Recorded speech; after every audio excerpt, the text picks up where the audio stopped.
We're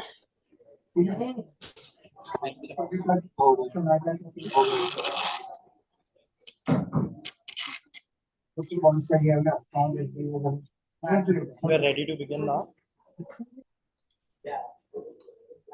Good afternoon, ladies and gentlemen.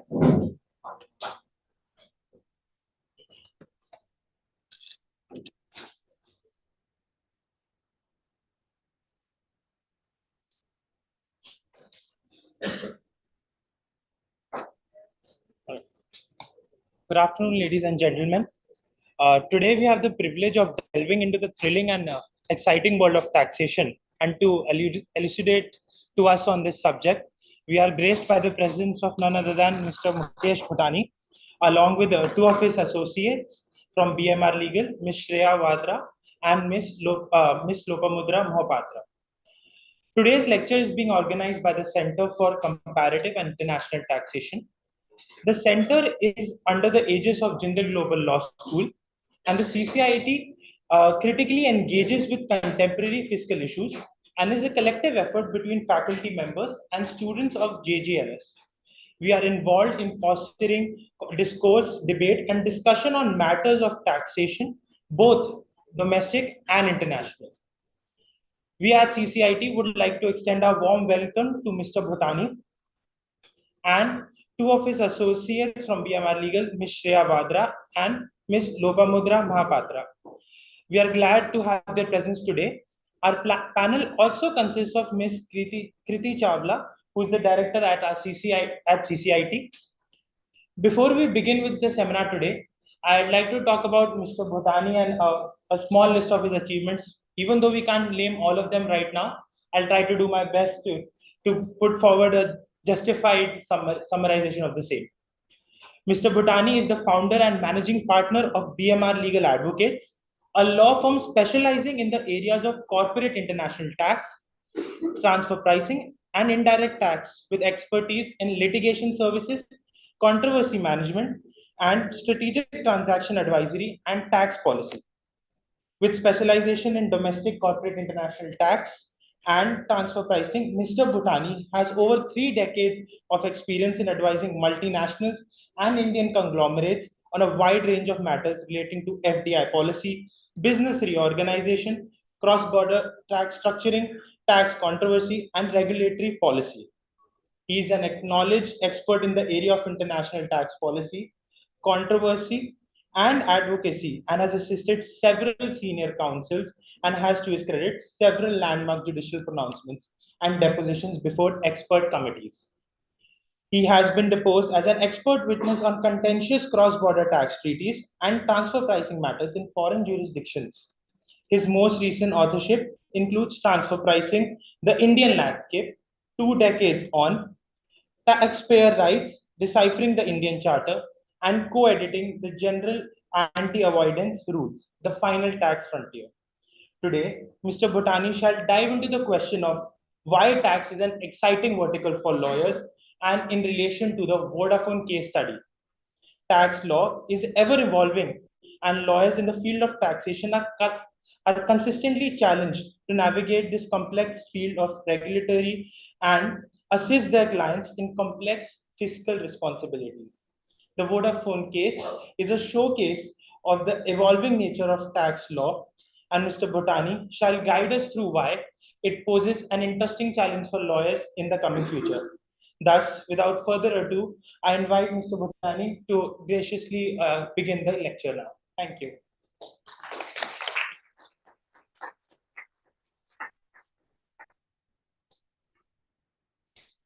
Good afternoon, everyone, and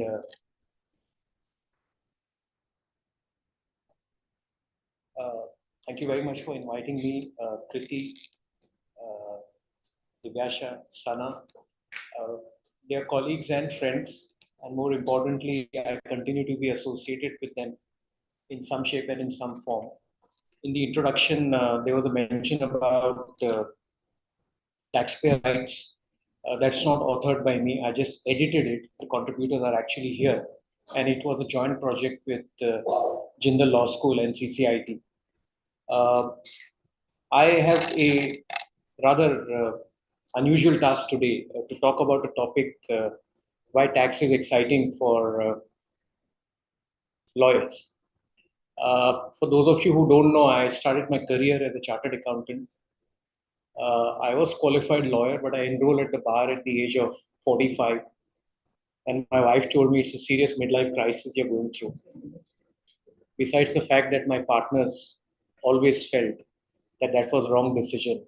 Trust me, though my wife and my partners knew I will do what I resolved to do, even if it's crazy.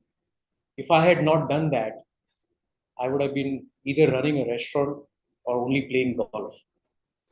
At the age of 45, the decision to practice as a lawyer was life-changing experience, is life-changing experience for me because I sometimes wish I was 20 years, 30 years younger to be in the legal profession at these exciting times and to be practicing tax in this era when we are seeing a change being brought about to a 100-year-old international tax system. And more importantly, and more importantly, to be in a country which is experiencing plethora of tax reforms. And I will talk a little bit about that as we go ahead. But whilst I'm on this subject, I did ask my host Kriti, what if I use the word sexy? Will people be intimidated? She said no. And I'm reminded of this situation when, as a young chartered accountant, I went out seeking for a job. In those days, if you were ranked amongst the top 50, you actually got letters from large companies to join. India had not embarked on economic reforms. I'm talking about 1985. So you got letters from various people. Though it was very tempting to take up a job in an in-house tax role in those days, what was equally tempting was to be in professional services. Now, if you're a chartered accountant, in those days, professional services would mean that they would put you in one of the audit practices. I used to hate audit even when I was doing my articles. I didn't like tax, and I had no hesitation in admitting. But I'll also tell you the story why I'm in the tax profession. I actually started my career in consulting, and I got crooked into joining tax. My boss told me in those days tax is sexy. And I asked him how. He said, join, I'll tell you how we can make it sexy. It is truly sexy. But before we get to that part, I just thought we'll get to the main theme of our presentation today. Why I feel for this group of people, it's important to do tax. Well, there's a lot of anecdotal stuff that I have spoken about in this presentation. I'm not going to repeat it. I've gone back to Artha Shastra, so on, and Vedas, and so on and so forth, talking about the importance of tax. But in this presentation, I wanted to focus on not tax as understood contemporaneously, but tax as understood today, and tax as I see in the future, because that's what I see in this room. You all have 30 to 40 years of your work life left. And if you have health on your side, perhaps 50 or 60, you can see some of the doings of the legal profession practicing for 50 years and 60 years because they had health on the right side. And within that is the profession of tax in the wider legal profession. So I wanted to talk about some of the aspects relating to what's happening in our country, why tax as a subject is important, and why this notion of one tax, one market, one nation, and I would like to add one more term called one world, is becoming a reality. I'm speaking on the 75th function of Bombay Chartered Accountants Society on 3rd and 4th of June. And I have been given a 90-minute capsule on a topic called One Tax, One World. And I have Philip Baker, who's the King's Counsel from Field Court Chambers, and Pascal Sandraman, who is the former director of OECD, who's also the person who oversaw the base erosion and profit shifting exercise And I'll come to some of those terms. I'm sorry, I've started using jargons like a typical lawyer, but I'll come to some of those terms and explain it to you because my objective is to drive you to think very seriously about tax as a profession as you enter this noble profession. So, from one tax, one market, one nation, I'm moving to one tax, one world in January 2024. And why do I say that? Just look at these figures.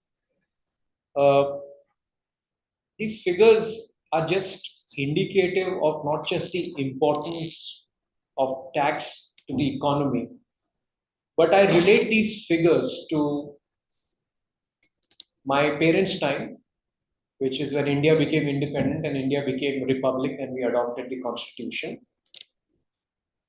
Times before the economic crisis and economic reforms of the early 90s, at the turn of the century, 2000, and where we stand today. These figures are mind-boggling, and these figures have not become mind-boggling if I draw a comparison to the republic when we adopted the constitution, or even to the start of the economic reforms in 1990. These are mind-boggling just in the last 5 years. I don't know when you open the newspaper what you see 1,65,000 crores of GST collection in 1 month. Let me give you some background and context to that because you probably entered the law school at that point in time, not that you were not born. Whenever I tell stories to my younger colleagues, by the way, I forgot to mention there are three divas sitting over there. They're not divas before because they are alumni of Jingle Global Law School. They're divas because they work with BMR Legal. And while I talk about these figures, I talk about these figures only in the context of last 5 years. India thought about GST reforms about 20 years back. We went through a lot of debate, we went through a lot of academic exercise, we went through parliamentary committees, we went through core committees, GST, so on and so forth. But the landmark was really 2016 when we had the constitution amendment, which gave the right for the center and the state to levy tax on goods and on services, the dual rights of taxation. There is only one country of importance that has a similar GST system, it's Canada, because of the classic cooperative federalism principle and the federal state structure that we have in India. Very few countries have that, but Canada has it and India has that structure. At that point in time, the planners were looking at a target about 85 to 90,000 crores of GST collection every month. So just 5 years back, 85 to 90,000 crores. That has touched 1,65,000 crores. I do not want to guess over here, neither do I want to crystal Gilwas, but I can tell you that this figure in the next 2 years will be 2 lakh crore. 2 lakh crore of GST collection every year that translates into 25 lakh crore. This is just GST. The figures that I mentioned over here are direct tax collection. And these collections show a trend for the last 10 years. It's 2.5 times, a growth of 121%. And if you look at the gross tax collection, it's even higher than that. Now, why is this figure important and how is this figure helping you take a decision that you should be in the tax profession? No, that's not what I'm advocating. These figures tend to signify the importance of this collection for the government. These figures tend to signify the importance of tax policy, tax administration, contentious issues, advice to clients, trial related issues. That's the latter part you come in. So if this is going to be the trend and this is going to be the importance to the nation such as India, which today at $3.5 trillion is aspiring to be the third largest economy in the world by 2030, estimated at $8 trillion. And by the turn of the century from independence, a $30 trillion economy, and you all will be around at that point in time, I won't be, then you can imagine what this figure would be. And you can imagine the opportunity space that your profession has. Think about it. I'm not going to say anything more than that. Let me talk a little bit about tax collection. This is what I was talking in the last 5 years. You see a little bit of flattishness over there, and that flattishness is largely because what disruption COVID caused to all of us in our lives, in our work, and it caused disruption even in the government. But forget the flatness in those bars over there. Look at the left hand side where we were. I'm sorry, I'm not carrying my glasses. They're lying over there. I can barely see this. If you don't mind, I'll just pick up my glasses.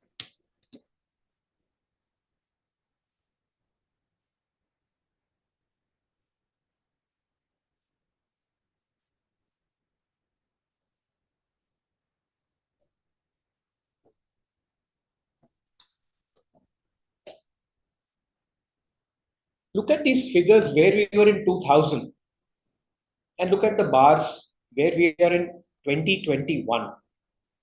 And these are the rise in tax collection. We still do not have the figures for 2021 and 2022 because I showed you the gross figures in the earlier slides. Now, I entered the tax profession in 1985. So if you extrapolate this chart 15 years behind 2020, it would be so small. I'm very lucky and fortunate to be a part of this journey. But when I started off, tax was not as exciting. But it has become exciting today, and it would become even more exciting if you extrapolate this chart even further. Let me try and now break some myths over here. And I think I'm more qualified to do that because I have practiced on both the sides as a chartered accountant and as a lawyer.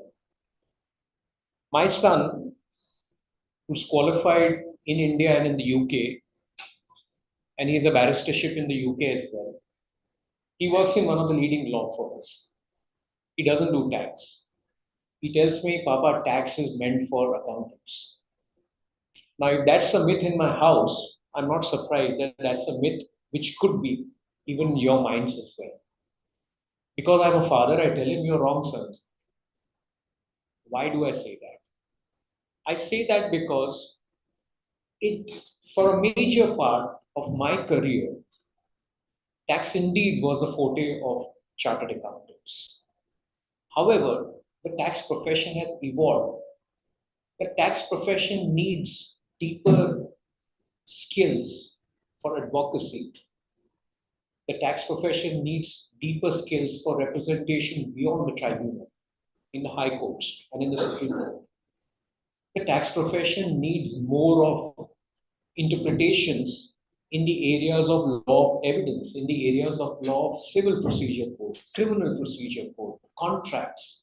That was not the case when I entered the profession. And hence, if you want to have a 360-degree view, you need to deal with it as a lawyer. Having said that, what is it that I'm missing as a lawyer, which a chartered accountant has? There is a gap. Fundamental skills of accounting, reading of financial statements, so on and so forth. But I have a question to ask all of you. Do all of you in a law school learn mergers and acquisitions besides the case study? Learn economics, learn business law, environmental law. So, how do these people then choose their area of specialization? When you are in a law school, or when you are in any undergraduate school, or when you are pursuing a master's, the idea of the institution is to give you knowledge which cuts across various segments. But what you do after you qualify, and the first job, and the second job, and the third job that you have, and the first 2 years, and 5 years, and 10 years, is really what defines you as a professional. So if you have this perception or myth in your mind that I'm less qualified, then you're grossly mistaken. Assuming for the time being that that was true, why do chartered accountants like me then pursue law? I passed out at a time when it was fashionable for people pursuing chartered accountancy to also complete the law exam. By the way, I was qualified as a lawyer way then. In fact, in those days, Bombay universities used to give you a bachelor's in general law, which means after graduation, you do 2 years of law. But if you wanted to practice as an advocate, you had to do the third year of law. I'm not ashamed to say I completed my third year in 2009 because that's what I wanted to pursue.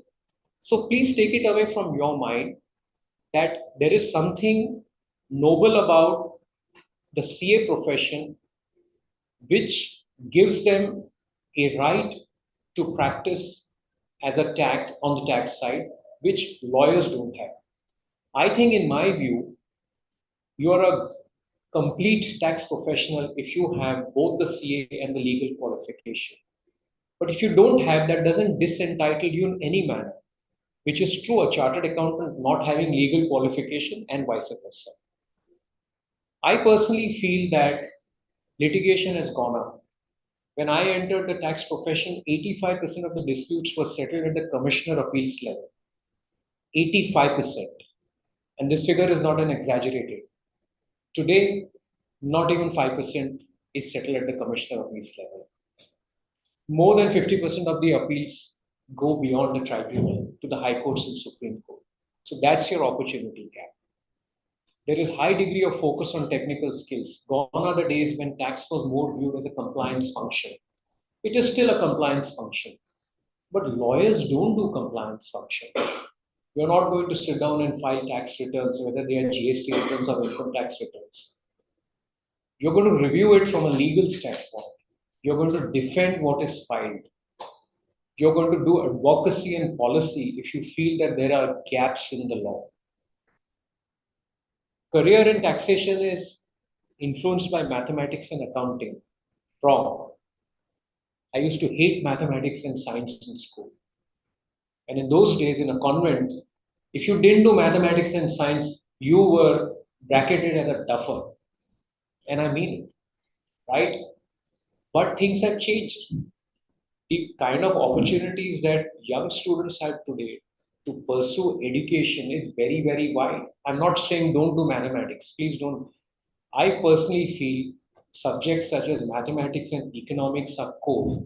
But the question you should be asking yourself is, do I in any manner stand at a disadvantage in practicing as a tax lawyer if I don't do mathematics? Do I in any manner stand at a disadvantage practicing tax over, say, a corporate law if I have not taken mathematics? That's what is incorrect. So I think take it away from your mind that if you do not do mathematics, you are in any manner disadvantaged.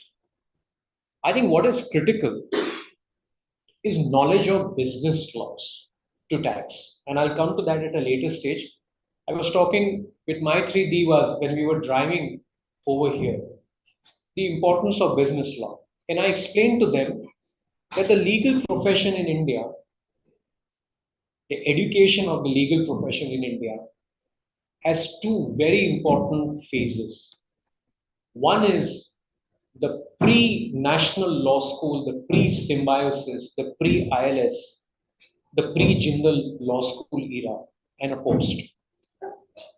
Prior to all of this, the legal profession did not focus at all on business laws. The focus largely was on court practice, what councils did. And there were reasons for that.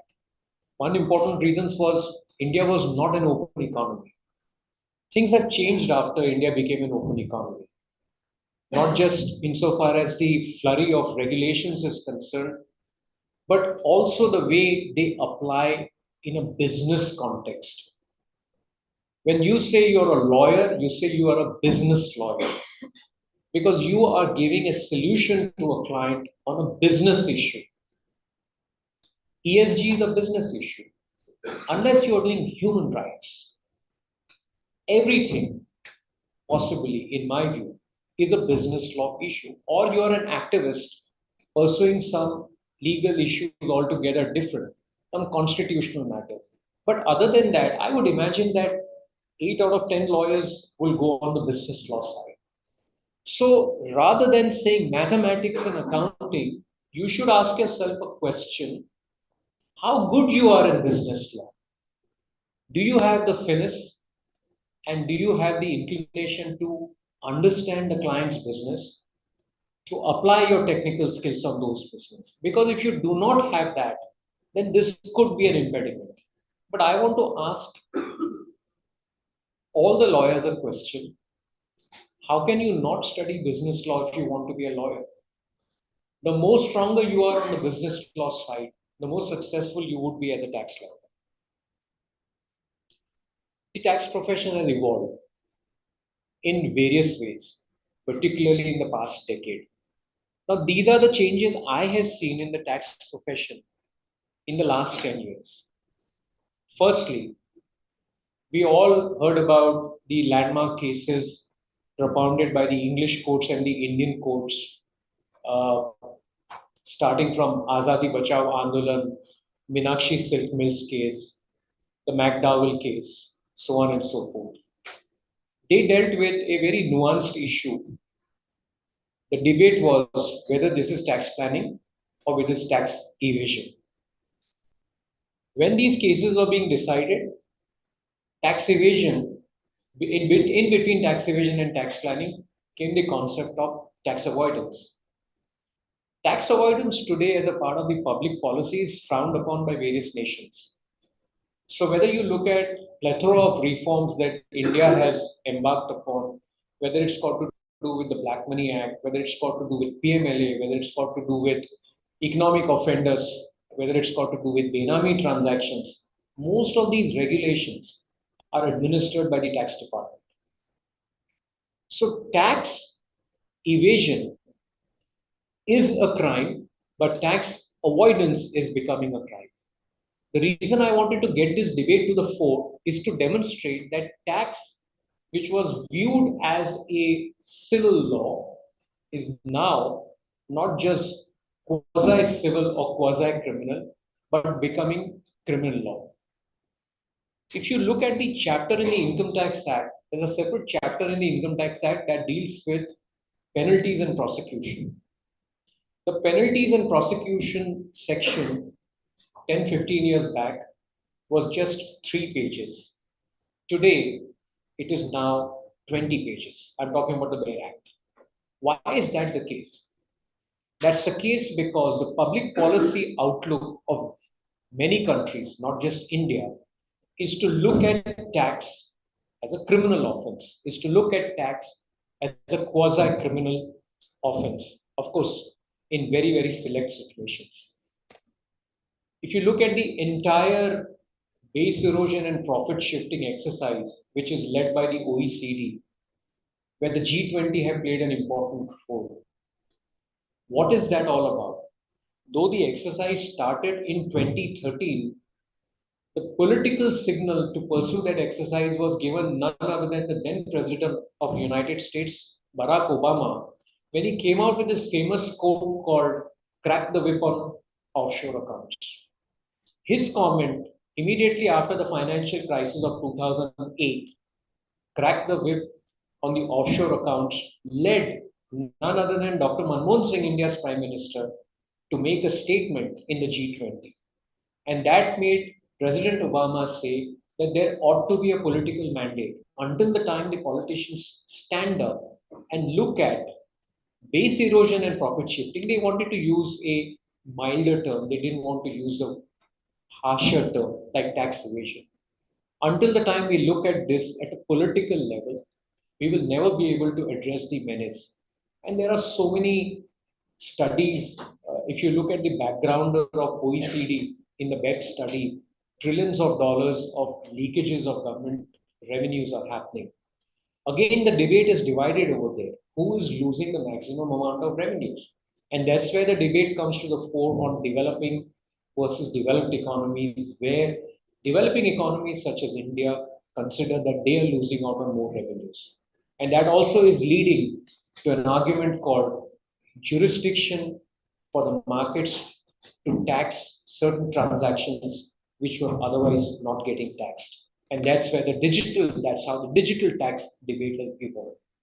Imagine this debate. I personally went on record in 2015 when I said BEPS is a mirage. Why did I say BEPS is a mirage? Because prior to that, I had been engaged with multilateral bodies in a lot of these policy debates. These policy debates are fantastic.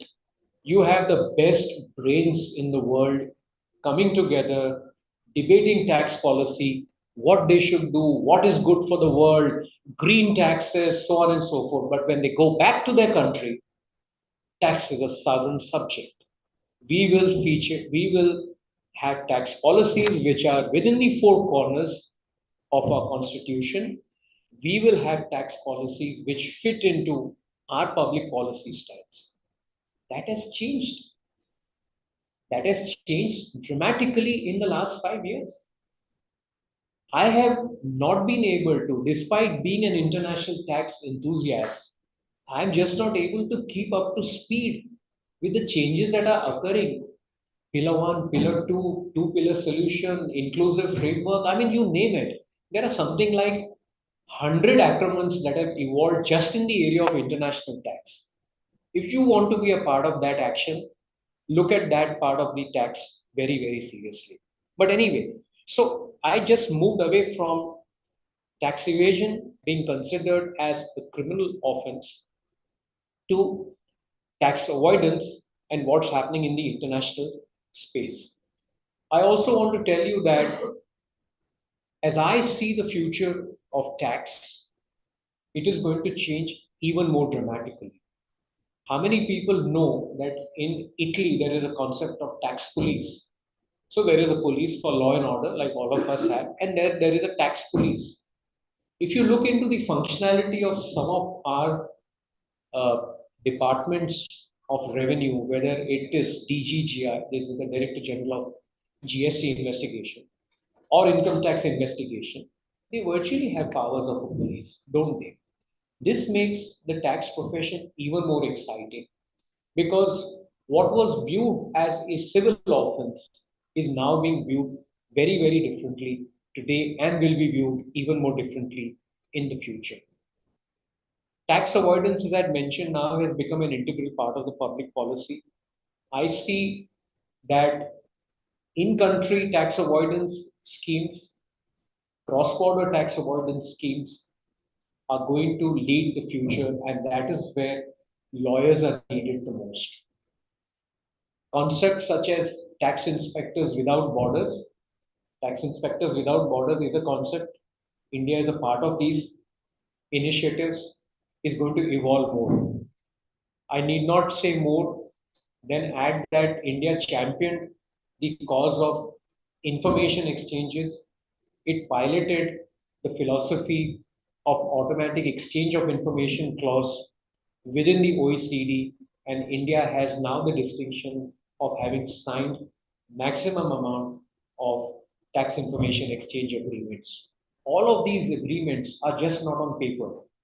They are going to be activated, and they're going to be activated in a manner you and I cannot imagine. I think that is going to be a big opportunity space for lawyers in the future. If I'm going overboard on time, let me know.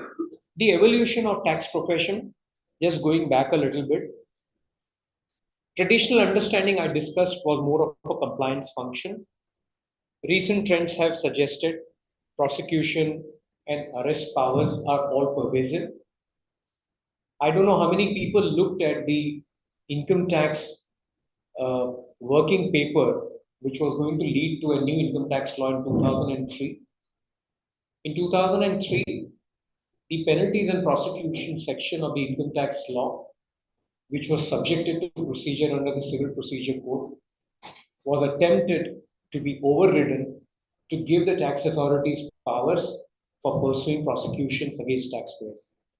Today, under the extant 1961 code, if there has to be a prosecution on a taxpayer, then the prosecution has to be done only by a magistrate. In 2013, when the bill was being thought about, it was going to give overwhelming power to the tax authorities. Leaving aside the story on the new tax code, which does not exist and we still survive on the 1961 code, look at GST law. In the GST law, scheduled forms of offences are subjected to prosecution, and those prosecutions cannot be following the code under the criminal procedure code. Certain forms of offences are subjected to arrest, and the courts have held that some of these offences are non bailable. So you see how this landscape of tax compliance, tax planning, tax avoidance, tax prosecution, and all of these changes have occurred in the last 10 years. You look at the broad arrest powers that GST officials have for specified offences which are not even which are cognizable. So this should lead you to believe the importance of tax as a profession for lawyers. Role of tax lawyers, in my view, is very critical to be able to deal with all of these changes that we are seeing. And these changes are going to continue in a very unprecedented manner. And as I had mentioned, it's not just about tax, but there are many, many laws which touch upon tax.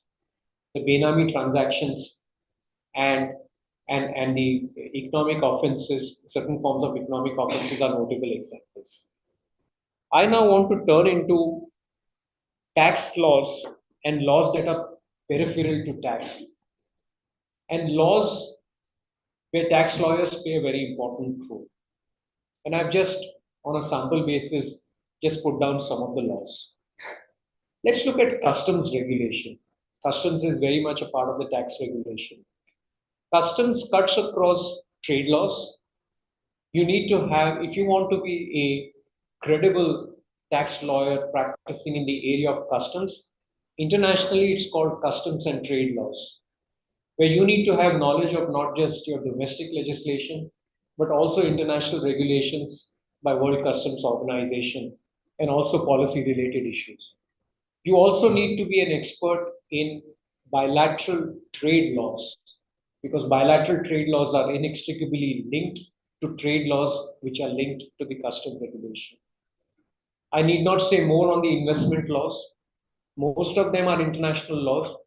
Bilateral investment treaty and what follows the bilateral investment treaties in the last 10 years, two landmark Hague tribunal decisions were none by other than on the Vodafone and the Kane Energy, where India was a party or a state to an investment dispute. And we will look at one case as we look at it. Securities law, employment and labor law, mergers and acquisitions. You mentioned about undergrad students pursuing banking and financial law in this room as well. All business reorg transactions in India, which are subjected to the court approved process and after the court, the NCLT process, tax becomes a deal spoiler. Either it's stamp duty issues or it's tax neutrality of a merger and acquisition or a decision whether you should do the reorg in a classic business transfer agreement or in a tax neutral business reorg agreement, which could be an amalgamation or a demerger. You will not see a single deal that doesn't touch on the tax aspects. Many years back, a friend of mine who is teaching at the ISB told me the importance of tax for the MBA students in ISB because the MBA students day in and day out do business reorg and transactions. So when you look at business reorg, it's amazing to know whether you're an investment banker or you are a chartered accountant doing valuations and due diligence, or you are an M&A lawyer doing transactions, or you are a tax lawyer where you're going to give inputs on the transaction. This, I have put it deliberately in the center because this cuts across many, many professions and many, many disciplines within these professions. White collar crime is another area. What happens in a situation where there is a withholding default by a company and the department initiates prosecution on the ground that he is a responsible officer, just like it happens in the context of labor law, where the factory manager is important. Whereas in the context of factory law, the factory manager, who's seldom a director in the company or a promoter in the company, the directors don't need to worry about it. But in the context of tax law, the prosecution can be on the managing director, on the board, on the independent directors. So that is what I classify as white collar crime, right? Exchange controls are very important. We know that after the amendment of the FERA law, Foreign Exchange Regulation Act of 1973, we had a brand new FEMA law, Foreign Exchange Management Act of 2000. But you tell me one structure, whether you are looking at that structure from a tax viewpoint or from a business reorganization viewpoint, which is cross-border and it doesn't touch upon an exchange control law. So no tax structure or no structuring from a tax standpoint would be valid until and unless we look at the exchange control law. Similarly, when you look at family laws, successions, we do not have, thankfully, inheritance tax or what used to be called estate duty until 1985. But I did study estate duty in my final CA exams. And there is always a fear that inheritance law will come in some shape and in some form. And it would be an integral part of the direct tax code as well. So though we do not have an inheritance tax, but there are still inheritance issues. And those inheritance issues are inextricably linked to tax laws, administrative and constitutional law. I could never have imagined, even after becoming a tax lawyer, that I will have to read up the constitution, barring Article 226 on writ petition or Article 136 on special leave petition. Trust me, my recent experiences in the last 2 years in the courts have forced me to read, to absorb, to analyze, to make out an analytical view of many, many articles of the Constitution, which I didn't look at it in my last 35 years in the tax profession. I now come to some of the doings of the tax profession. I think all the names are familiar. I'm not going to talk a lot about it, but I did have the privilege to brief Mr. Palkiwala on 3 occasions. I continue to work with Mr. Salvi on important tax issues. I want to tell you one thing about Mr. Nariman, and this goes back to August 2020.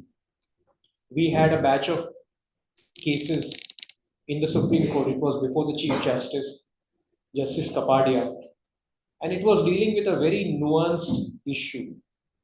And the nuanced issue was whether tax is deductible on a payment to a non-resident or not. We had all the senior advocates, you name it. Mr. Salve, Mr. Datar, Mr. Nariman, S. Ganesh, we had everyone.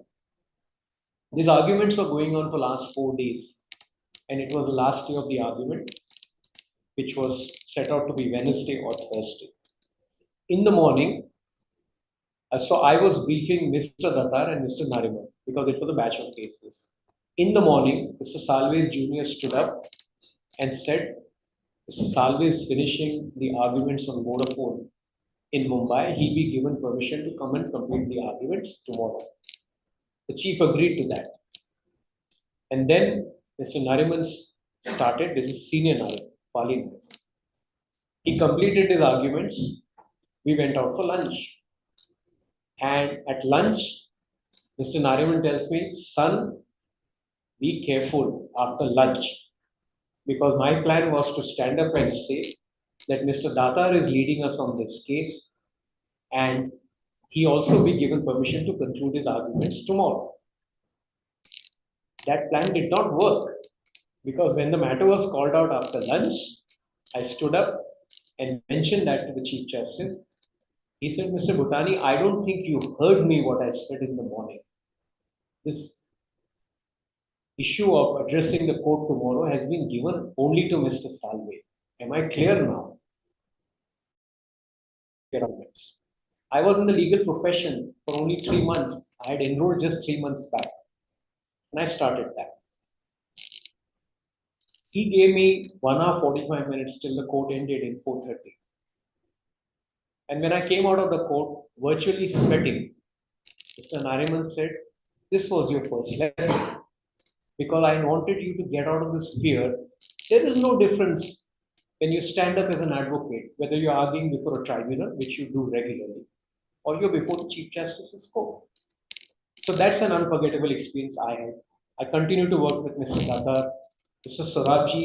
I grew up under his guidance many years in Mumbai, and I'm going to meet him 15 days from now. He stopped practicing. He's donated his entire library to the bar, which is the IT-80 bar in Mumbai. And Mr. Kanga is probably the only person I've not dealt with. So I've been very lucky to work with many of these people despite not being a lawyer for many years, and I feel very blessed. But that's not what is important. What's important for you people is the future of the names that I had in the earlier slide as I see it today. These are some of the iconic young Turks, I believe, who are there. I know all of them. One of them was my junior, Arijit Prasad. He's a dual qualified lawyer, and he is actually the first tax lawyer to be designated by the Supreme Court directly. He didn't go through the High Court as a senior advocate, that too for his tax skills, and that too representing only the Union of India. He was working with me until the time the then Solicitor General told me he has to be released because he wants help in a very important case of the government that happened to be the Vodafone case. That's the time he left me. After Vodafone, he came back and he worked with me for a while. He is very accomplished lawyer. Zoe Hussain is one of the leading lawyers. He's still not a senior advocate, amazingly brilliant on the side of criminal laws and of course tax laws. Balbir Singh, also former colleague, now additional Solicitor General. We worked together as he was hired as an associate in DSK Legal. DSK Legal, for those of you who don't know, was a part of the Anderson Legal network of firms. He's now an additional Solicitor General, an accomplished person. N. Venkatraman, another person. He was on the private side of the bank, became additional Solicitor General. Both of them together. He and I have had the privilege of arguing many cases together for the taxpayer. And Sachit Jolly, who until recently was a partner at DMD Advocates. I've just randomly mentioned it. I'm sure that there are several hundreds of young Turks, but I just wanted to kind of draw a personal connect between myself and many of these younger people. I hope when I'm coming next, I'll see many of the people in this room featuring in the Young Turks list. Former finance ministers as lawyers, I just pulled out. I've had the privilege of working with three finance ministers, the first three finance ministers in when I moved into this city. I have found in these finance ministers, though legally trained and practicing as lawyers, but phenomenal business sense, good knowledge of economics, and equally they understood accounting also very well, despite the fact that none of them is a chartered accountant. So I just thought I will share some of my anecdotes. So we coming to the end of the presentation. I just wanted to, round up by talking some of my experiences on what does it really take by way of skill sets and core competencies to be a successful lawyer. Knowledge of corporate structures, I emphasized again on the importance of business law, very strong logical reasoning and analytical skills. Uh, I feel that the lawyers who practice in a law firm environment do develop a stronger reasoning and analytical skills because they have time to think rather than lawyers who practice in the courts. Here at this stage, I wanted to point out to you that one of the unique features, in my personal view, for a tax lawyer is to practice on both the sides. If you cannot defend a structure that you have recommended, you will not make a good tax lawyer. So it's very much possible if you're not practicing on the tax side, you're on the corporate side or on the IP side or on the competition law side, for you to be advising a client and not defending a client. I personally feel defense is very, very important constituent of the legal profession. Tax gives that advantage. So, you know, you will seldom come across a tax solicitor in UK or a tax barrister. You may find a tax barrister. You have people like Philip Baker and many, many KCs, King's Counsel in London. But you will seldom find a tax solicitor. I think given the framework of the legal profession in India and how tax profession operates and the opportunities that tax professionals have, I think for a tax lawyer to be a solicitor and a counsel is very, very apt. And that's where you will develop a strong sense of reasoning and analytical skills. Responding to evolving regulatory framework impacting various industries. In my consulting days, when I was practicing as a chartered accountant, I was given the hat of oil and gas industry. Oil and gas industry in those days, I'm talking about 1995, was the most dynamic industry. What you see as market capitalization of the Googles and the Amazons and the Microsofts of the world, in those days, it was the Exxon Mobils and the Enrons and the Chevrons of the world that had this kind of market capitalization, right? And I was given this hat of a very important industry. I found myself in the middle of blue-blooded consultants who understood that industry left, right, center. And I was asked a question as to why I deserve to be leading that industry. My first hunch was to say, I don't deserve to lead this industry. This is the job of a blue-blood consultant. But I chose not to. And I chose to take a risk.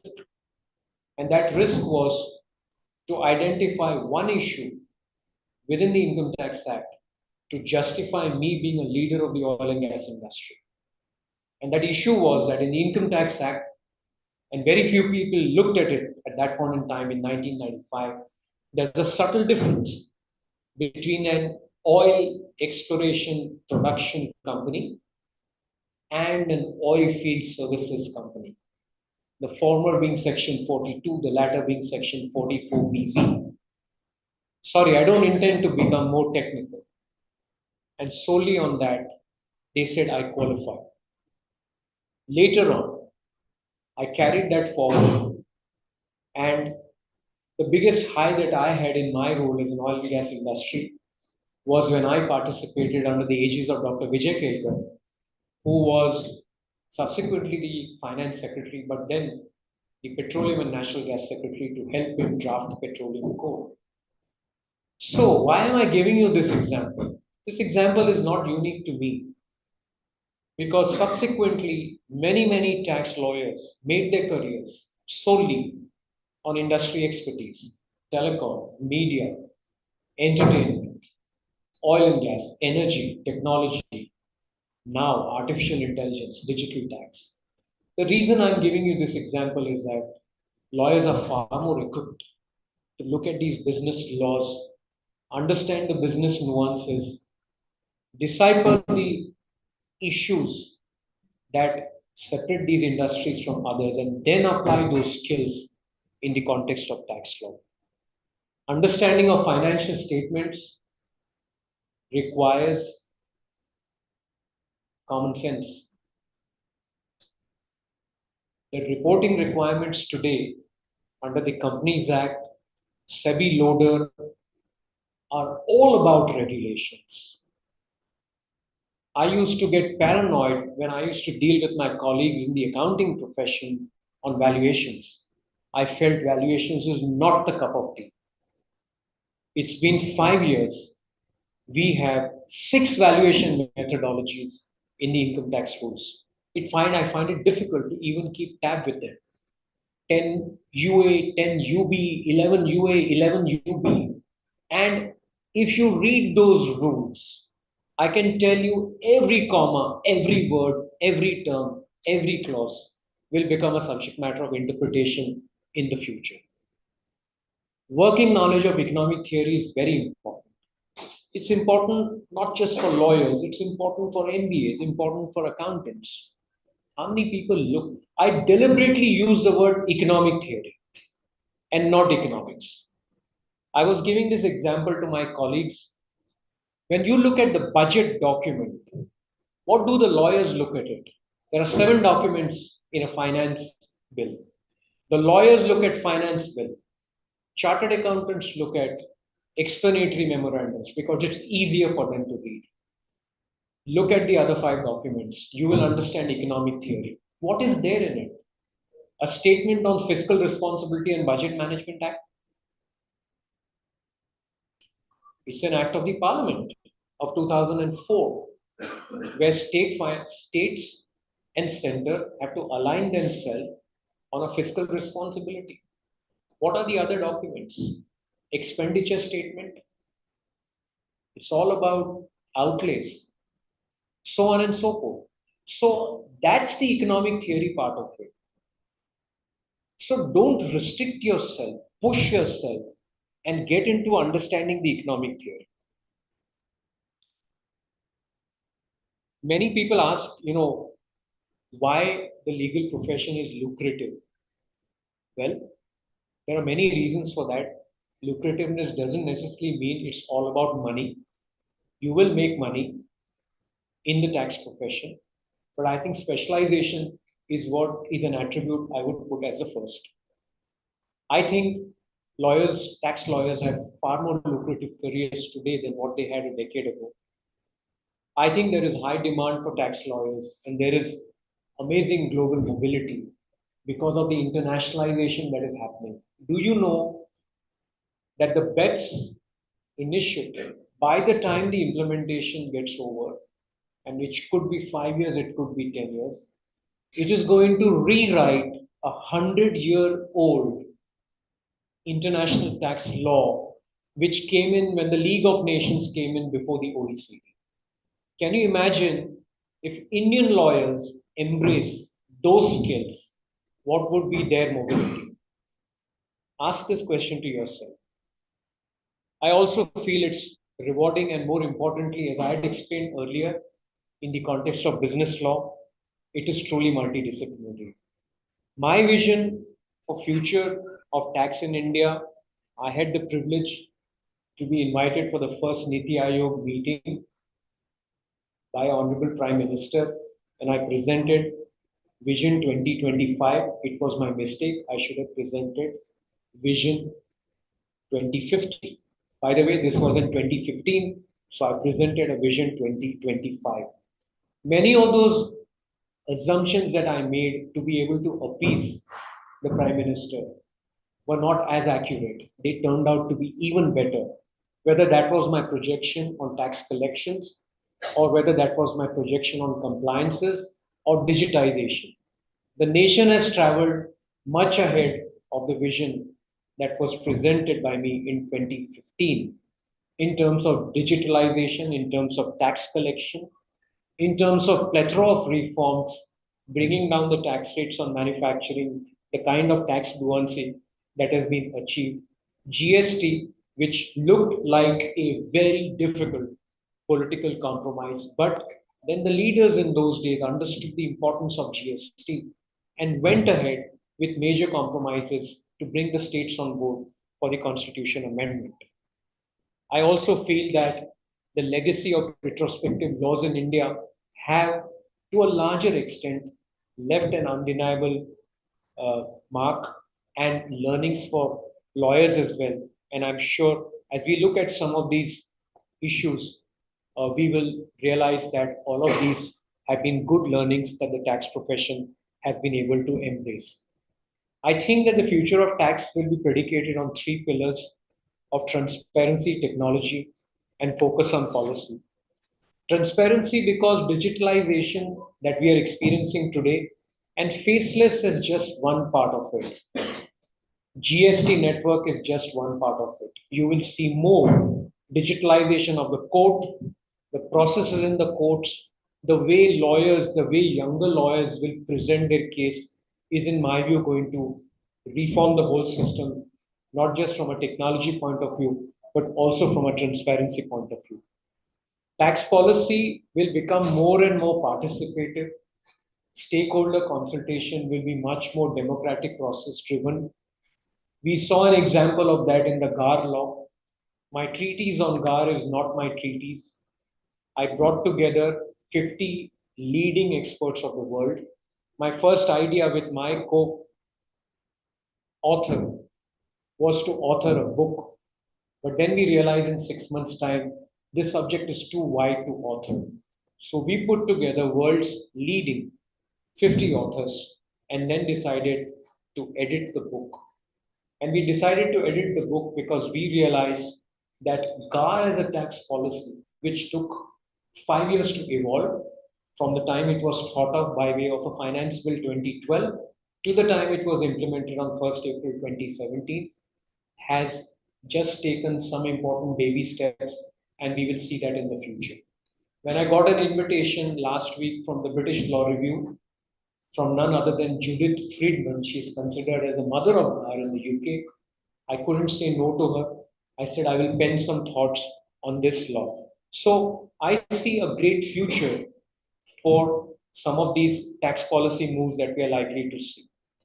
Market trends are going to be very interesting. And again, these are all futuristic trends. I'd just like to focus on few of them in the interest of time. I gave the importance of multilateral forum. When the BEPS exercise started, it was led by OECD. I never realized the UN will jump into the bandwagon. I never realized the concept of global south will evolve. I never realized that the African Tax Foundation will emerge. I never realized that the likes of Tax Justice Network, which are activist network, standing up for rights of the citizens and civil society will emerge. This multilateralism is not going to stop. It is going to get even more profound. New awareness will create super specialists. GAR was one of the example, place of effective management, transfer pricing. I know so many accountants and lawyers who made their career on transfer pricing law. And you will see more and more of that happening. We are not far away from foreign law firms coming into India and setting up offices. I think all of these law firms are focused largely on specialization. Most of the American law firms and Magic Circle law firms have a tax vertical, and that will throw up opportunities for new lawyers. Thank you very much.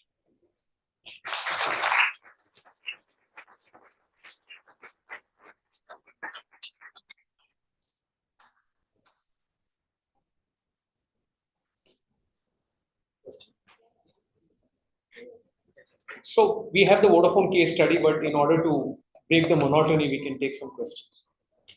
All questions have to be guided to those three ladies sitting. All right. By a show of hands, if anyone's interested in asking questions.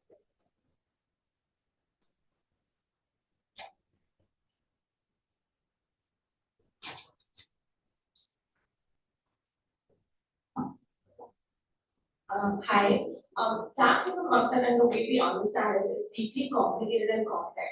So, as tax lawyers, how would you advise us explaining it to the clients? If they won't know tax the way we do.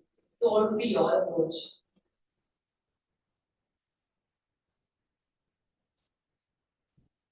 Like taxes profession becomes complicated and complex. If tax was not complicated and complex, it would require intelligent lawyers. So I just go back to basic philosophy of human beings. What are the two most important things for human beings? One is his life and second is his health. Right? So if you are dealing with the second most important constituent of a human being, it's got to be complete. I think if we bring the debate back on business tax, uh, it is complicated for a host of reasons because there are competing objectives that are at play over here. Let's look at what are those competing objectives. Businesses want to enhance shareholder value. Businesses want to enhance promoters' income, and hence they want to look at maximizing as much as they can. But they also have to be compliant. They also have to make sure that they don't take positions which are so contentious that it invites bad press. They don't want to take positions that invite the wrath of independent directors because tax is no longer an agenda on the CFO. It's an agenda on the board. It's an agenda that cuts across governance of the organization. Let's look at the third most important competing function, the government. The government's agenda for tax is very well, but things have changed in the last 15 years. After the economic crisis, the richest of rich nations have used tax as an avenue to bolster their revenues to deal with huge fiscal deficits. If you just look at what's happening to many of the EU economies, okay, I gave an example of tax police in Italy. Why has the concept of tax police evolved in Italy? Because Italians are very nature casual, and they like, the only country in Europe where you cross the Red Sea will be because that's how they lead their lives. They are free spirited. Tax police was brought in to deal with the behavior of Italians. And the behavior of Italians have got to do with taking tax compliance casually. Italy is not the only country. If you look at the host of cases in Spain, celebrities, footballers have got arrested because of tax evasion. So what is it that the government is trying to do? The government is trying to say tax is no longer a civil. It's a serious compliance burden. If you fail to comply, I'm going to talk to you in this. For a growing economy such as India, it's not just an issue of compliance or aligning with the public policy. It has also got to do with how do we really fund this humongous social program that we have in the country. Whether it's Mahatma Gandhi National Rural Employment or it's also building these highways so on and so forth. So there are many facets to the complicated part of tax. Depends on which prism are you looking at. Are you looking at it from a promoter, shareholder, corporate, or are you looking at it from a government, or are you looking at it from public sector? But to sum it up, it is going to be continuing to be complicated. When clients come to you, you as a professional have to make sure that you don't just understand the law, but you understand the business nuances. What do you do? So multinational concern tax tells you, I want to keep my ETR to 20%. ETR is effective tax. ETR would mean that all the taxes that are paid everywhere in the world divided by what my profits are. So, how do you respond at that point? You will look at, what are the risks involved? Are there structures that are inherently questionable from a general anti-avoidance law perspective? Are there planning avenues that they have implemented with a misguided impression that tax authorities between various countries will not exchange information? Are there issues with respect to pace of effective? So yes, indeed, it is a very complex subject, and that's what makes it very interesting. Thank you. Any other questions? Very good evening, sir. First of all, my name is Shreyas Putani, and I am a student of LLM in taxation law. I have a very particular question in regard to the future of tax service. The rapid development of technology has eased the compliance process in the taxation business. And don't you think this rapid development in technology plus with the rapid amendments in the taxation laws, are going to curb the loopholes. Like if the loopholes will be covered in the law, right? Everything will be like streamlined. Don't you think will this process hinder the or will prejudice the scope of tax litigations in the near future? Yes and no. Digitalization as an avenue has been embarked upon by governments to prevent tax leakage. The digitalization move for, say, income tax, which is the faceless assessment, and the digitalization move for GST, which is the GST platform, are very different. Let's look at both of them separately. What does digitalization of assessment mean? Government had a stated policy that there are unethical practices, rent-seeking approach. We need to curtail that.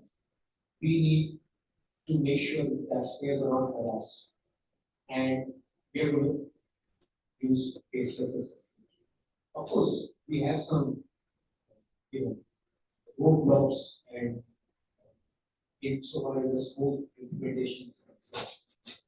And I think we will settle down like we had roadblocks with the GST system. The digitalization also enables government to set up a lot of data. Now, whether that data is collected through TDS, whether the data is collected through information that you have to provide to the department, all of this is helping government track tax evaders. Similarly, in the GST system, it tracks tax evaders, fake invoicing, fake awareness of input credit, uh, you know, it exchanges information with the income tax department. There's a spend match with the income tax capability. So I think if you take a medium to long term view and take away these bottlenecks that are faced at the implementation stage, the advantages are enough. You know, I gave you a GST example of 1,65,000 crores and what it was when the GST started. All of this is a result of many factors. Digitalization has resulted in formalization of the economy. COVID led to another push on the formalization of the economy.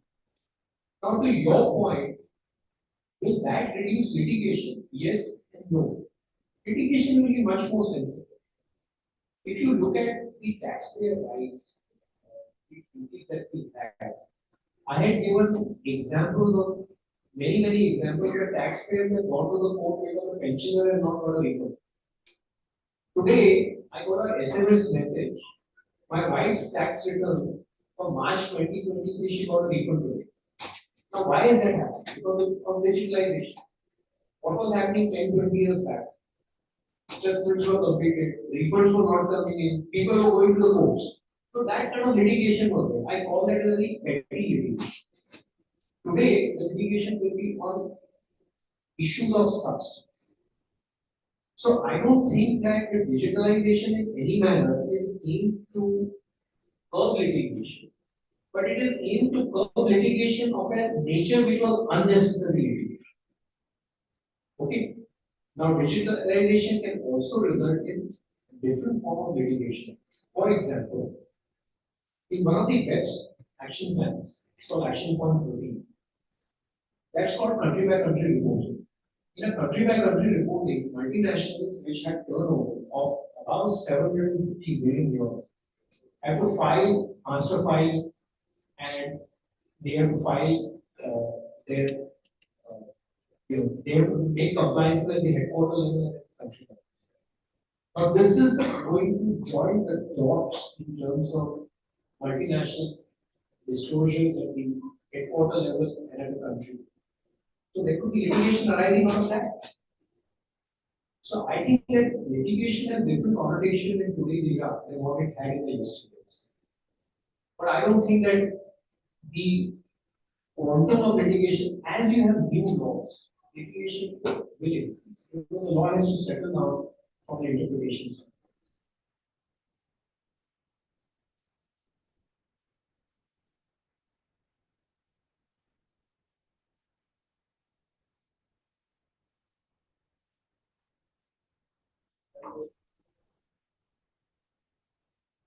Hello. Hi, sir. Good evening. So I have a question. So I have a question on the overlap of tax and M&A. So for a long period of time, we have been seeing the authorities are trying to plug the gap, and at the same time, when it comes to say, for instance, treaty shopping, that is also something that has now been being looked upon at. And when we talk about mergers and acquisition, we basically focus a lot more on corporate structures. But now we are seeing a change wherein corporate structures, the way it is planned, it doesn't really matter because there are laws which can defeat your purpose of planning your transactions. So, how relevant are corporate structures in terms of M&A through the tax law perspective? Because I understand that there are two kind of ways in which the business transfer happens. So one would be a slump sale, other would be the share transfer. Their tax treatment is of course very different. But at the same time, when a usual share transfer is happening, then in that case, how relevant is corporate structure in today's time? Corporate structure is still very, I mean, is your the context of your question to a vanilla domestic transaction or a cross-border transaction? Whether it's domestic transaction or a cross-border transaction, corporate structure is, as you yourself pointed out, whether I'm doing a transaction through a sunset or I'm doing through a share transfer, but which entity will be the acquiring entity? For the assets in case of sunset, but shares in case of a share transaction is relevant. In case of a share transaction, the dividend taxation becomes important. In case of a slump sale, the degree of amortization of the buyer entity will be becomes important. So I think that corporate structure is very, very critical. I think you have basically that I'm able to understand, but at the same time, when we look at the tax planning for these clients, right, that is when it becomes difficult. So, for instance, if you look at the treaty shopping, people are now, the companies are now sort of being refrained by the authorities to do treaty shopping. Then, if you look at the cross-border mergers and acquisition, there had been web of companies which were used to be involved in a lot of transactions. For example, another instance could be tax planning with respect to what Starbucks or Google used to do, the double I sandwich. All of those things are somehow coming to an end. So, and I just wanted to ask you that perspective that how web of companies that we used to have back in times, are they still functional or are we able to plan the taxes for our clients in that manner or not? Or is it leading to tax avoidance or evasion? Now you expanded your question. From corporate structure, you have gone into treaty shopping and you are looking to. So if there is anything by your design of corporate structure that entails choice of location, you have to be certainly mindful of treaty shopping. Because treaty shopping is now frowned upon in many ways.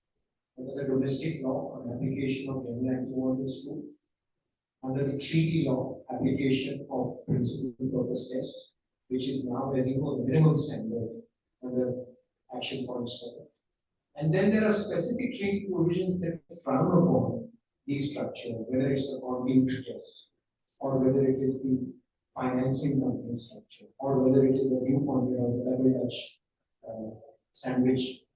So yes, I mean, when you make a choice of corporate structure in the context of a business reform or a transaction, you have to look into all of these aspects very, very carefully. That doesn't mean that you cannot, as a taxpayer, you do not have the right to choose your structure. You just need to look at it carefully.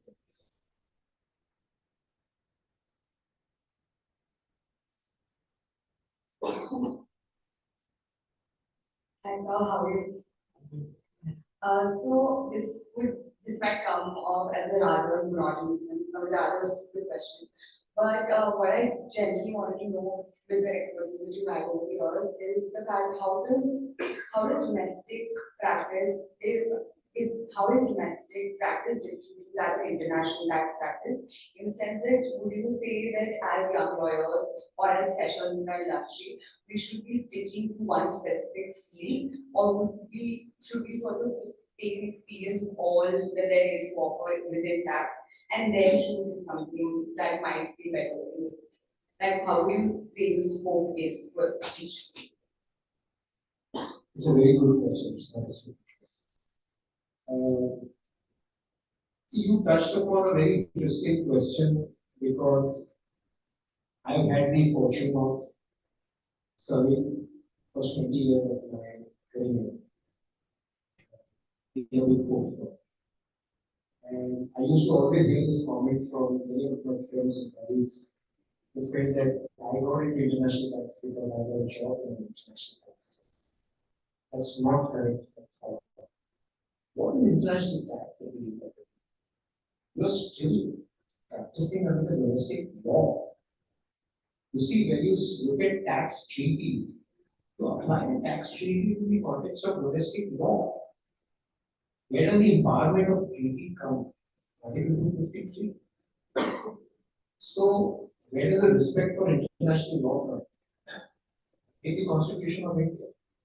So, there is this wrong thing about domestic law and treaty. There's nothing. I can tell you that the best international tax practitioners are not working in international courts. They're people like me. So I think it's a question of choosing your field. Yes, it is very much possible that the tax practitioners may decide not to practice the treaty and focus on GST, focus on domestic issues. That doesn't make you any less better tax lawyer. So I think this is again a myth, and I'm glad that you raised this question. It's a question of interest. But yes, if you practice international tax law, then you are forced to look into many more things than what you would otherwise look at. You need to have a sense for the international tax policy. You need to have a sense for what's happening at the multilateral level, at the policy. If you're practicing international tax law, the dispute side, you need to know what's happening with important jurisdictions and cases. For example, I do a lot of work on general anti-avoidance. Now, if on general anti-avoidance, I don't understand the electronics case in the US or Alta Energy case of the Canadian Supreme Court, then I would be shocked. But if you're not practicing treaty law, then you don't need to worry about what did the Canadian Supreme Court say in the Alta Energy.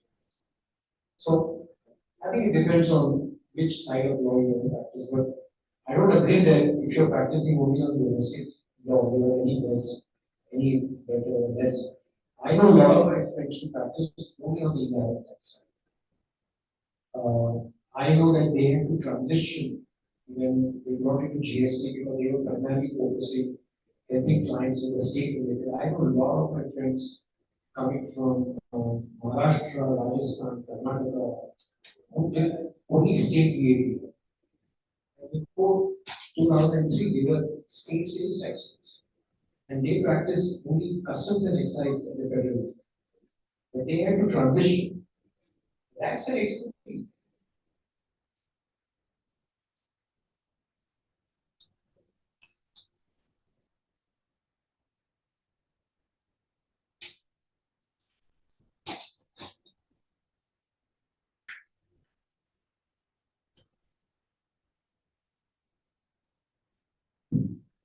Of my audience.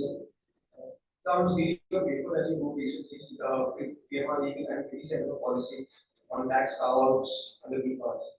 So I'm not completed with the entire paper, so whatever I've got so far. So a question that came in my mind was that instead of the debate on whether tax carve-outs under PFAS should be arbitrable or not, or left to the host state as it is a matter of their sovereign jurisdiction, could could not could the OECD not impose direction stating that a map is compulsory in terms of BIPA, a mutual entity procedure to resolve disputes, be made mandatory because this will help us mitigate the amount of legislation or the chatter that is around this entire topic. It's a very simple statement that the OCD can do. So my question was that should it not happen?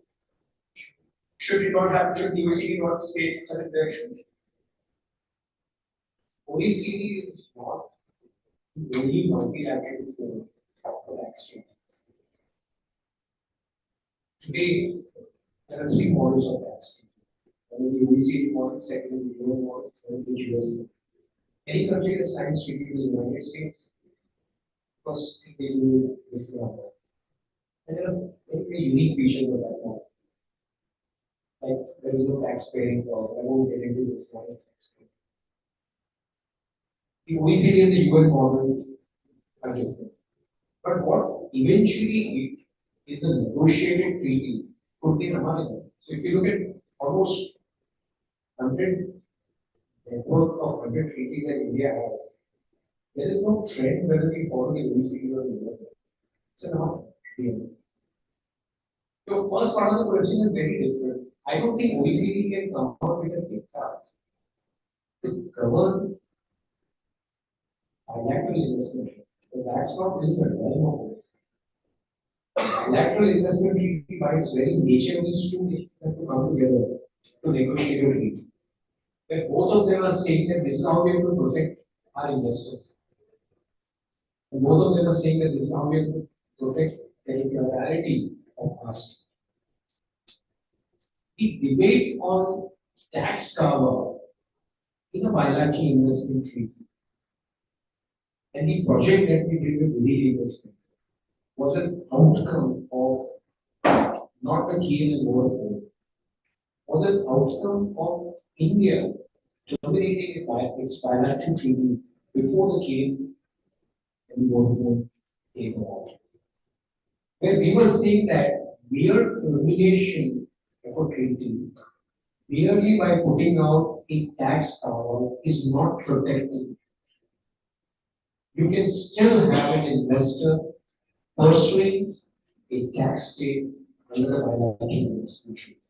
That's what the paper is all about. And there is one chapter devoted to that, which is called the Canada's 2021 DEPA model. Canada also, like India, has a tax cover for its bilateral investment treaty. It has checks and balances. What we are advocating is that India should have this checks and balances. So in the Vodafone case study, I'm going to talk about the difference that the Hague Tribunal made out between tax dispute and tax related dispute. When the Hague Tribunal said this is not a tax dispute, this is a tax related dispute. And to add further emphasis, tax related dispute impacting the rights of an investor. We talk about. If you don't have any other further questions.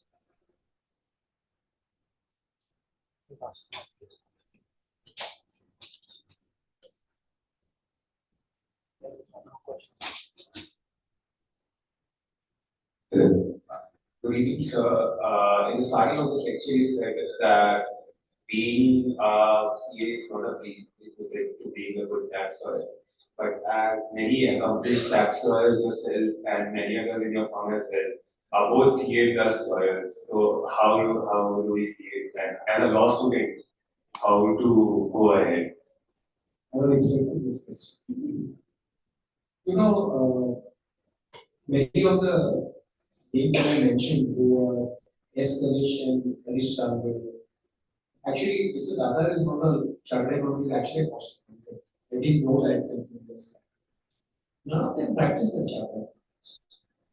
So the question that you should ask yourself is that if you are a law graduate and you are a company secretary as well, but you decide to practice as a lawyer, to what extent are you putting your company secretary skills to use? So I think that qualification of no use until unless you put those skills to use. Yes, I had a distinct advantage, but I also mentioned to you that I entered the profession as a management consultant. Why do we consult? I didn't want to do that. I hated all that. So I think that you Educational qualification is all about application of those skills rather than anything else. I don't think of course, it is incorrect to say that I didn't derive any benefit of it.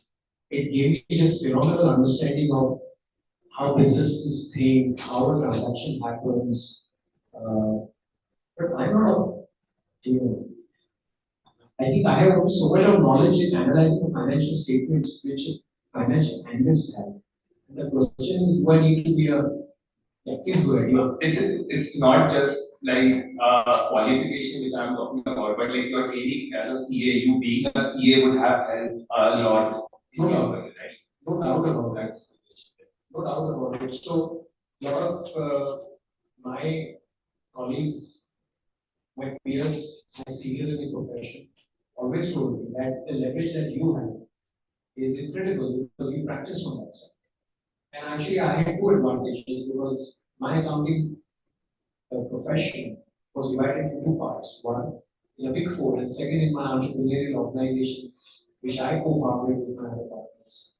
So the answer is a resounding yes.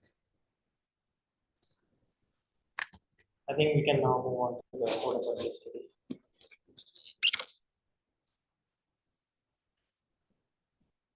Much as Divyasha was tempting me with all the snacks over there, I just thought that I will complete my presentation.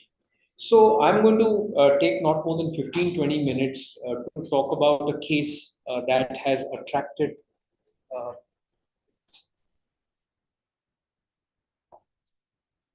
a lot of attention, and it's called the Vodafone case. I have been following this case for many years, and I just feel that this case brought India on the global investment and the global tax map as well. The case, actually, I don't want to end the case with uh, the Supreme Court, but I want to start the case with Supreme Court because what happened after that is critical. The judgment simply said that. It's a very simple example. It's a very complex structure. If you read the judgment, you'll get to know about it. It was a classic case of one non-resident company acquiring from another non-resident company a third non-resident company's shares. And for the sake of simplicity, I would say the acquirer was a Dutch subsidiary of a UK company. The seller was a Hong Kong-based company. And the company to be acquired or whose shares to be acquired was a Cayman Island company. That's the broad definition. It's a very complex structure, which if you read the Vodafone judgment. And the Supreme Court said this transaction cannot be taxed. And it was a judgment that was predicated on the fact that the word transfer is not attractive. So sale of this share, the isolated share of the Cayman Islands company, and then it quashed a huge demand, and that is what attracted the headline. And actually, it went ahead and directed that the deposit that was paid by Vodafone should be refunded. Now, the Supreme Court, in coming into this vexed question on taxability of this transaction, came out with a very important principle. You know, you should look at and not look through. Look through, look at, you know, little bit of philosophy, but these are now kind of enshrined as principles of law. And then it said purposive interpretation. I don't need to teach everyone, what purposive interpretation is, but the important point is purposive interpretation in the context of a charging provision. What is a charging provision? Charging provision is the fulcrum, the fundamentals of a law. Okay, so you need to give purposive interpretation not to the law, but you need to give it to a charging provision of the law. And where is the property located? What's the situs of this property, which is a subject matter? This property is not located in India because we are dealing with a situation of a property where the situs is lying outside India. And it said that the basis of valuation is not the basis of taxation. Because the Union of India was trying to argue that fine, this transaction is of an isolated Cayman Island company. Maybe the situs is located outside India, but you know one thing, as a result of this transfer, a lot of properties getting transferred in India. The entire telecom license, all the rights associated with telecom license, all these bundle of 7, 8, 9 agreements are also getting transferred. The reason this is important is that not very many people read the Bombay High Court judgment. And the Bombay High Court judgment was authored by none other than the present Chief Justice, Justice Chandrachud. You should read the Bombay High Court judgment. It's much more detailed, right? The Bombay High Court said that yes, this transfer of shares is not taxable because the site is not India. But you know, this bundle of rights that are getting transferred in consequence to this transfer, that is taxable. And the Bombay High Court actually propounded what is called the theory of proportionality. Again, I don't need to explain what is theory of proportionality to these people. And then the matter traveled to the Supreme Court. Now, as a result of this, the real action started after the Supreme Court. Not the time it led to the Supreme Court, it led to a plethora of amendments. You call it repair, you call it redoing, re-engineering, whatever it is. Vodafone was a victory for the taxpayer. But this amendment was a black dot. And I'd never written an open letter to the finance minister. I did in June 2012 when this amendment came. And when I said, how can the lawmakers think about amending a law going back to 1961? Because no one ever could have imagined or dreamt of a structure of this nature in 1961. How can you say this law is clarificatory? How can you say this is what we intended in 1961? Because they carried out the repairs to many sections from 1961. And they actually carried out the repairs in such a manner to negate. So the look through and the see through theory was negated by amendment. Can you imagine income tax law defining the term through? They actually went and defined it retrospectively from 1961. So there were many of these changes that were taken place. And a new law evolved retrospectively. Of course, the pain of that retrospectivity was taken away after 9 years in 2021, when the government realized that it was pushed against the wall because of the Hague Tribunal Award or the aftermath of the Hague Tribunal Award. And then there were consequential amendment to the income tax rules because now the new law or the retrospectivity or the taxability of these transactions have to be dealt with, which were never thought about in 2012. I deposed before this panel twice. I was in the government committee also that were advising the lawmakers, and I could see the emotions that were there. And that gave birth to the general anti-avoidance law from 1st of April. So this is now turning a chapter from tax to a tax related. Remember I told you about the periphery and the allied laws and why they are important tax laws. And I specifically mentioned about the investment law. So this arbitration battle was not a tax battle. It was not an OECD battle, the question that got asked earlier.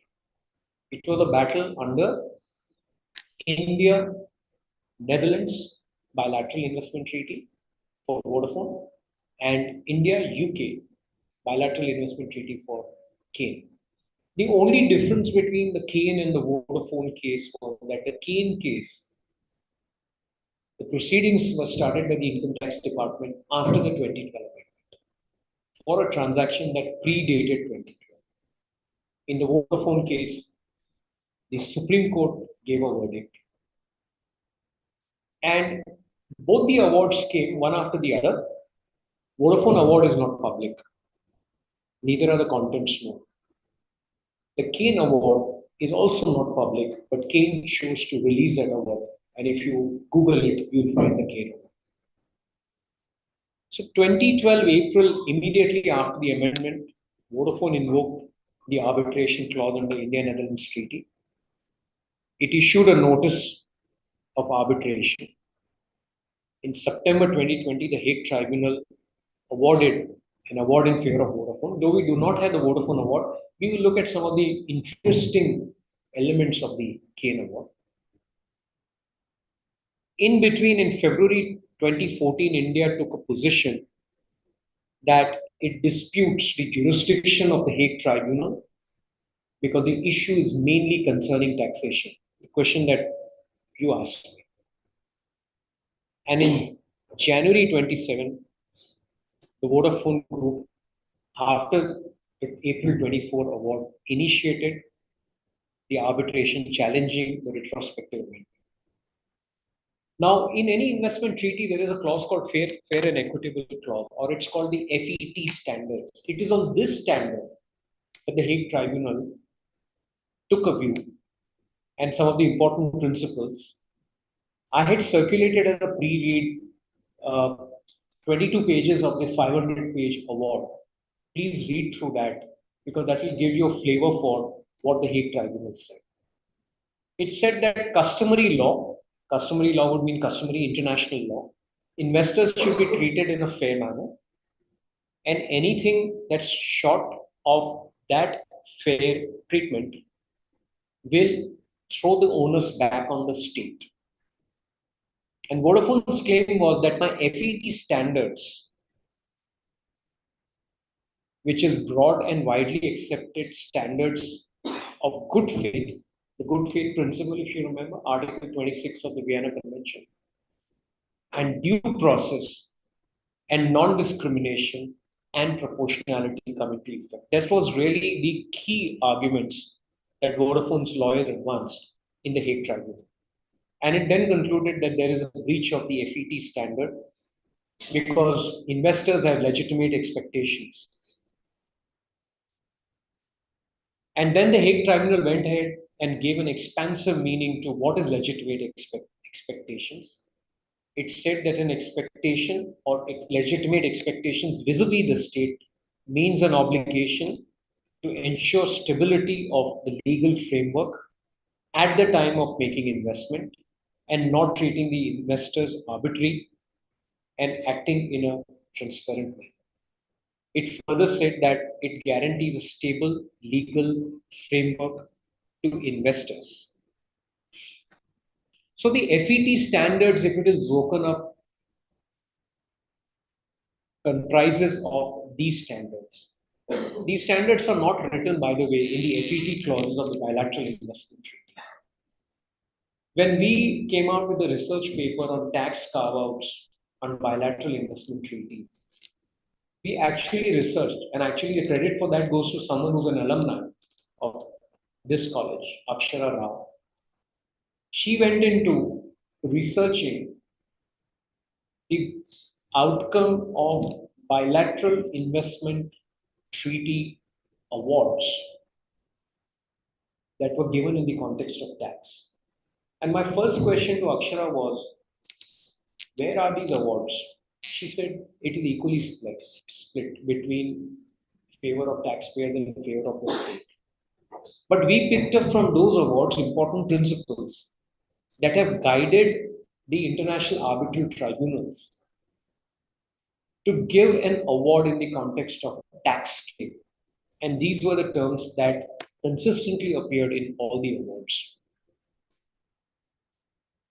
The Vodafone award, and a small portion of Vodafone award was released, said that the Hague Tribunal directs that legal costs of 850 million Indian rupees be reimbursed.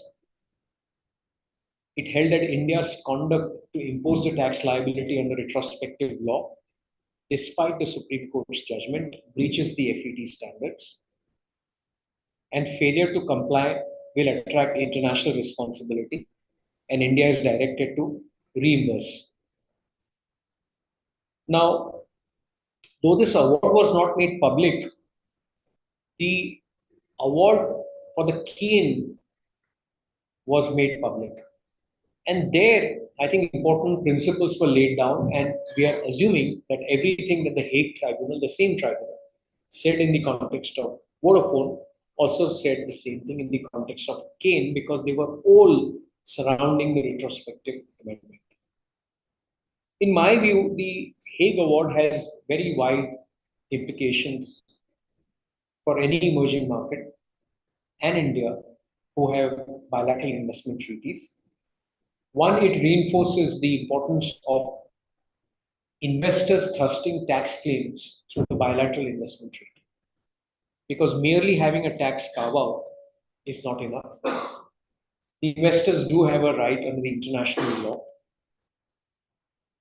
It is a red herring for nations to not legislate retrospective law. And more importantly, it negates a general perception that tax claims cannot be brought through investment treaties. Now, while the Hague Tribunal came into this uh, laying down the principles, it laid down a principle called let's try and differentiate between a tax claim versus a tax related claim. They said that we are not questioning India's sovereignty to legislate a retrospective law because, as you know, under the constitution, the parliament's right to legislate a law includes the right to legislate a retrospective law, includes the right to legislate a law which has extraterritorial reach as well. It said we are questioning the manner in which this law was legislated and the fact that this law was targeted towards a set of investors. And here we are dealing with an investor which pursued a high profile litigation in India and hence under the fair and equitable standards and under the principles laid down by various tribunals while interpreting the Hague Award, this breaches the FET standards. So that's really so. What I wanted to do in this small 10-minute capsule is just to give you a flavor for the Vodafone case, not from the point of view of what the Supreme Court said, because that was nullified by the retrospectivity, but what happened after the retrospective.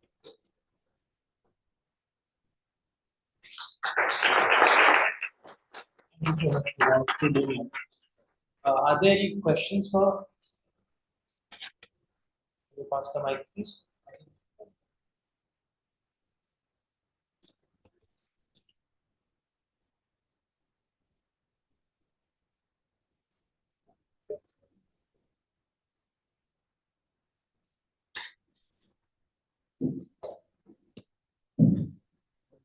So I just had the fair and equitable treatment standard, and because of which, why India primarily lost the claim. So my question to you, sir, if India had pursued a similar, say, a similar structure was in place, just like the Vodafone case, but of an Indian company. So had India found that particular structure, which is of an Indian company, pursued that at the same time with the Vodafone case, then the Hague Tribunal would not have been able to say that there is no fair and equitable treatment, right? Because That depends on the case. A bilateral investment treaty is a bilateral investment. So nothing stops an Indian company which is impacted by the state policy where these investments are getting impacted. You see, if you look into the history of bilateral investment treaties, what is bilateral investment treaties? At the end of the day, these treaties were designed to prevent a regime in a particular country to dispossess your funds. It was very common in countries in Latin America, where in Africa, where you give your mining license to someone and you suddenly raise it, I'm nationalizing. Okay? I'm taking away your rights. And the famous case was the low-cost oil case in Russia. So the bilateral investment treaties are nothing but international conventions where both countries grant to their respective investors a protection. And the FET is one of the important standards. So, to your question, which is hypothetical in my view, can an Indian company pursue a claim? Of course, yes. so my question was that at the Hague Tribunal, the reasoning of the Hague Tribunal was that this was unfair and unequitable, the treatment, because of which India was liable to compensate Vodafone. So my question was, because the manner in which India targeted Vodafone, right? So was this an Indian setup, an Indian company was doing the same thing. So would the Hague Tribunal also say that the manner in which they're treating that Indian company is the question of Why manner? would the Indian company have a problem or a cross-border issue? They will apply the shape of income. How will that problem arise to India? Perhaps rather sir, they are not able to explain or place my. Oh, please explain. So basically my question was if the Vodafone structure, same structure, being an international structure, was it if an Indian company was involved in that, which in this case is calling.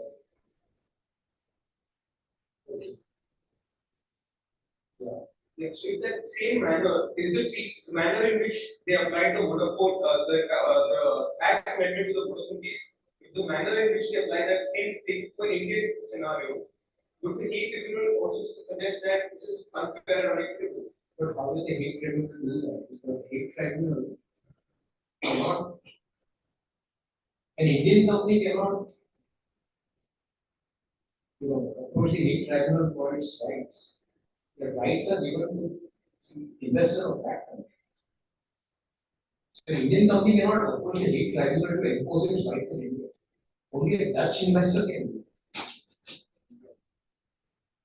An Indian company can pursue the Hague Tribunal when it comes to their rights in the jurisdiction of Netherlands. Like a Dutch company can pursue its right for investments in India. That's not bilateral.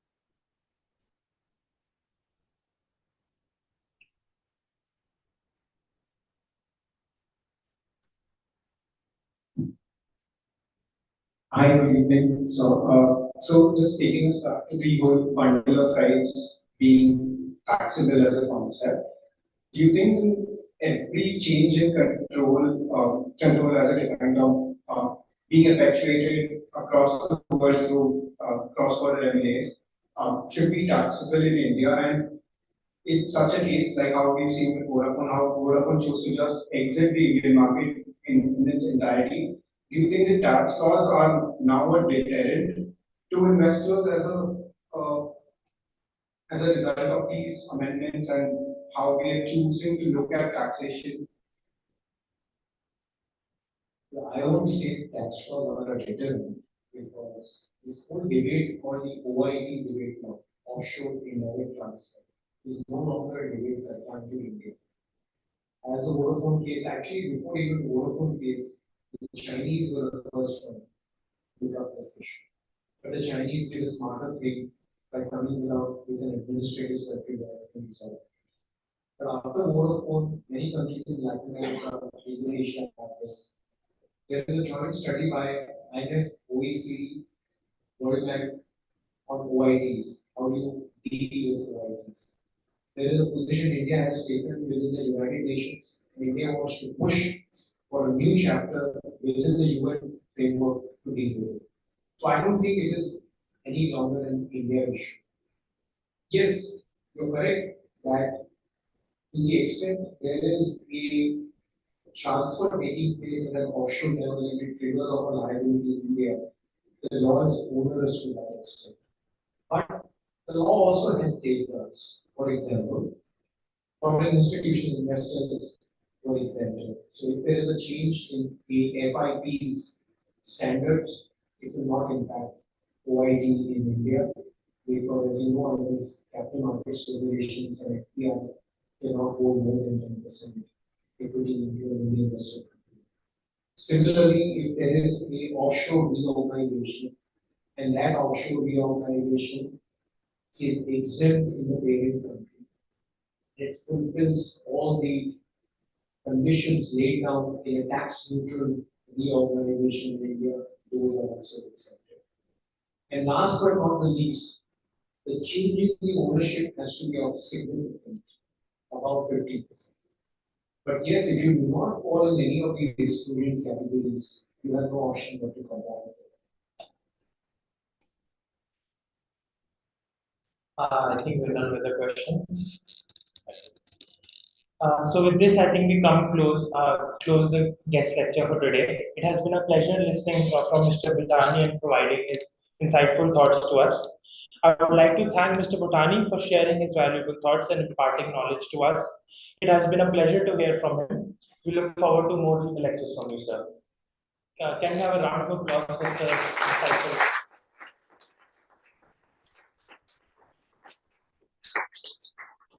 I would also like to thank our alumni from Jindal Global Law School and now associates at BMR Legal for gracing us with their presence, Ms. Shreya Vadera, Ms. Lopamudra Mahapatra, and Ms. Drishti Goyal. I would also like to thank all the entire audiovisual team for helping us set up the entire guest lecture and making sure it was a success. We at CCIT look forward to hosting more guest lectures and being graced by the presence of Sir in future events as well. Thank you so much, everyone. I just want to thank this charming lady on the right. Thank you very much, Kriti, and Divyansha and Sandra as well. It's been absolutely delight. Always I'm visiting here after 4 years. I can see the changes, I can see the buzz. Most of the times I visited here on Saturday or Sunday. I don't see that buzz, so thank you very much for.